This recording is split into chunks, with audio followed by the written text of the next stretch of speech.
المكتب التعاوني للدعوة والإرشاد وتوعية الجاليات بالدمام مسيرة عمل وأمل। আর একটি 7 নম্বর কারণ হচ্ছে সত্য গ্রহণে বাধা হচ্ছে কুপ্রবৃত্তির অনুসরণ। হাওয়া, হাওয়া যাকে কোরআন ভাষায় বলা হয়েছে, হাওয়া মানে বাতাস নাই, হাওয়া নফস মানে হচ্ছে কুপ্রবৃত্তির অনুসরণ। প্রবৃত্তির যে অনুসরণ, প্রবৃত্তি কি? মানুষের চাহিদা, মানুষের চাহিদা যে যুবক মানুষ, স্ত্রী নেই, যৌবন আছে, সুতরাং চাই এই আপনার যৌন চাহিদা পূরণ করতে হারাম পথ নিল। এর পিছনে যে ছুটবে সে গোমরাহ হবে, অথবা ফিল্ম দেখতে লাগলো। এগুলি হচ্ছে কুপ্রবৃত্তি। মানুষের অন্তরে টাকা পয়সার লোভ আছে, সুতরাং আমার বেতন 500 টাকা 700 টাকা, এতে কিছু হবে না, সুতরাং হারাম। সুদ, ঘুষ, বেমানি, আত্মসাৎ, ফিল্মের ছবি বিক্রি করা, এই করা সেই করা, অন্য অবৈধ ইনকাম, চুরি, ডাকাতি, সবগুলির পিছনে কারণ হচ্ছে হাওয়া নফস, কুপ্রবৃত্তির অনুসরণ।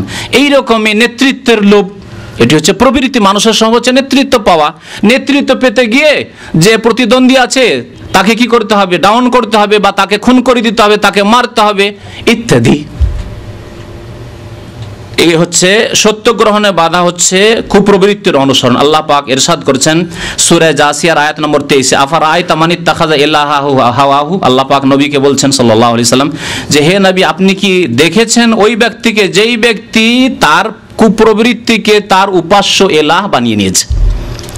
এখানে আল্লাহ পাক কুপ্রবৃত্তিকে এলাহ বানানো বলেছেন, কারণ সে প্রবৃত্তির অনুসরণ করে।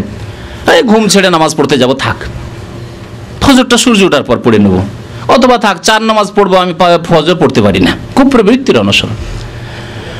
অথবা বিদাতীদের ক্ষেত্রে টাকা পয়সার আয় উপার্জন, অল্প বেতন, আমি যদি কোরআন খানি না করি, আমি যদি ওই মিলাদ না করি, আমি যদি ওই মাজার নিয়ে না বসি, তাহলে আমার কি করে চলবে? মাজারে যে কোটি কোটি টাকা আয় উপার্জন, পীরদের যে আয় ইনকাম, এটা ছাড়তে পারছে না, কারণ হাওয়া নফস, কুপ্রবৃত্তির অনুসরণ। লোভ লালসা সামলানো যাবে না। যে বাজার গরম হয়ে রয়েছে দেওয়ানবাগির আয় উপার্জনের, কখনো ছাড়া যাবে না, কখনো ছাড়া যাবে না। কুপ্রবৃত্তির অনুসরণ। সত্য গ্রহণে সবচাইতে বড় বাধা হচ্ছে এই বাধা মানুষের মনে, কুপ্রবৃত্তির অনুসরণ। ওয়াদাল্লাহুল্লাহ, যখন সে এলাহ বা উপাস্য বানিয়ে নিয়েছে কুপ্রবৃত্তিকে, আল্লাহ তখন তাকে গুমরাহ করে দিয়েছে। ওয়া খাতামা আলা সামঈহি, কানে আল্লাহ পাক মোহর মেরে দিয়েছেন। ওয়া কালবিহি, হৃদয় আল্লাহ মোহর মেরে দিয়েছেন। ওয়া জাআলা আলা বাসারিহি গিশাওয়া, চোখে আল্লাহ পাক পর্দা করে দিয়েছেন। তারপরে আল্লাহ পাকের ফামান ইয়াহদিহি মান আদাল্লাল্লাহ, আল্লাহ পাক যাকে পথভ্রষ্ট করে কে হিদায়াত করতে পারে। আফালা তাযাক্কারুন, তোমরা কি উপদেশ নিতে চাও না?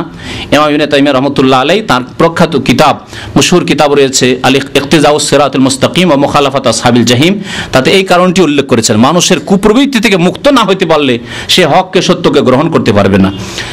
তো এছাড়াও বিভিন্ন কারণ হতে পারে। আশা করি মোটামুটি অধিকাংশ কারণগুলি উল্লেখ করা হয়েছে। আল্লাহ পাক যেন আমাদেরকে সত্যকে সত্য বলে গ্রহণ করার তৌফিক দান করেন।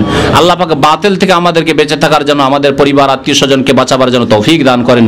আল্লাহুম্মা আরিনাল হাক্কা হাক্কান ওয়ারযুকনা ইত্তিবা'হু ওয়া আরিনাল বাতিলা বাতিলান ওয়ারযুকনা ইজতিনাবা। ওয়া সাল্লাল্লাহু আলা নবিয়িনা মুহাম্মদ ওয়া আলা আলিহি ওয়া সাহবিহি আজমাইন।